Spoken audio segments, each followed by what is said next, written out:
Hello YouTube, I just thought I would share my Craftsman mower here. Relatively new, maybe 2016 or something, with a Briggs and Stratton engine. It was not starting after sitting for some time over the winter. Always first check to make sure you have gas, and then you push that button to prime it. When I was pushing it, it didn't sound like fluid was going through, so I took a hammer and I was trying to find I think it's a float to the carb. Got this thing hanging down here. Let's see here.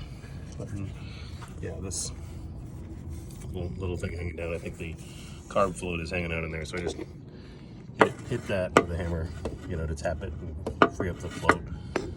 And that seemed to fix the problem. So just thought I would share. Thanks. Have a good day.